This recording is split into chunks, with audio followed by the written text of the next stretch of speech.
vakaras, mėlieji. Iš tikrųjų smagu matyti. Labas.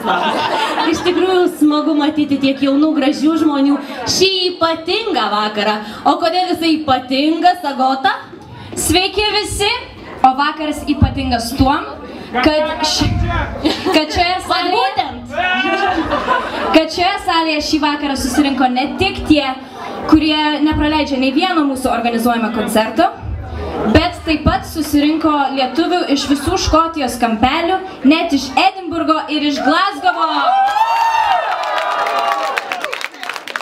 Taigi ačiū jums visiems, kad esate, kad atėjote. O dabar jaunystės vėl.